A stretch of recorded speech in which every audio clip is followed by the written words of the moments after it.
Hello food lovers, இன்றைக்கி நம்ம பார்க்க போகிறது செம்ம கிறிஸ்பியான நண்டு ஃப்ரை ரெசிபி. சின்ன நண்டு கிடச்சா கண்டிப்பாக வாங்கி இந்த ரெசிபி ஒரு தடவை ட்ரை பண்ணுங்கள். வெளியில் சாப்பிட்ற மாதிரி கிறிஸ்பியும் ஸ்பைசியும் வீட்டிலேயே ஈஸியாக பண்ணலாம். வீடியோ ஸ்கிப் பண்ணாமல் ஃபுல்லாக பாருங்கள். புதுசாக சேனலுக்கு வந்திருந்தால் சப்ஸ்கிரைப் பண்ணிவிட்டு பெல் ஐக்கனை ப்ரெஸ் பண்ணுங்கள். சரி, வாங்க ரெசிபிக்கு போகலாம். இங்கே நண்டு க்ளீன் பண்ணி ரெடி பண்ணி வச்சுருக்கேன். ஃபஸ்ட்டு 2 ஸ்பூன் 65 மசாலா ஆட் பண்ணிக்கிறேன். அதோட இஞ்சி பூண்டு பேஸ்ட் ஆட் பண்ணிக்கிறேன். அப்புறம் 1 ஸ்பூன் கடலை மாவு ஆட் பண்ணிக்கிறேன். 2 ஸ்பூன் அரிசி மாவு ஆட் பண்ணிக்கிறேன்.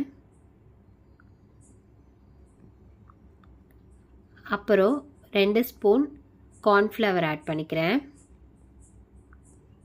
இந்த கார்ன்ஃப்ளவர் தான் நம்ம நண்டு முறுமுறுன்னு ஃபினிஷ் கொடுக்கும். அதனால இதை மிஸ் பண்ணிடாதீங்க ஃப்ரெண்ட்ஸ்.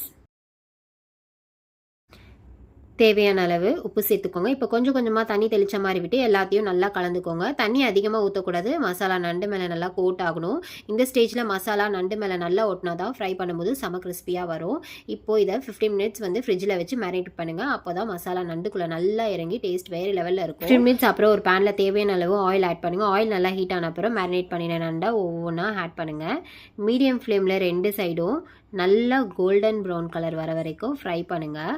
அவசரப்படாமல் ஃப்ரை பண்ணினா நல்லா தான் கிறிஸ்பியாக வரும். இந்த மாதிரி எல்லா நண்டையும் ஃப்ரை பண்ணி எடுத்துக்கோங்க. ஃப்ரெண்ட்ஸ், இந்த மாதிரி ஈஸியான டேஸ்டியான ரெசிபி பிடிச்சிருந்தா இப்போவே சப்ஸ்கிரைப் பண்ணிவிட்டு பெல் ஐக்கனையும் ப்ரெஸ் பண்ணுங்கள். உங்கள் சப்போர்ட் தான் எனக்கு ரொம்ப பெரிய மோட்டிவேஷன். ஃப்ரை ஆன அப்புறம் டிஷ்யூ பேப்பர் மேலே வச்சு எக்ஸ்ட்ரா ஆயிலெலாம் அப்சர்வ் ஆக விடுங்க. இதனால் நண்டு மொறு கிறிஸ்பியாகவும் இருக்கும், சாப்பிடும்போது டேஸ்டியாகவும் இருக்கும்.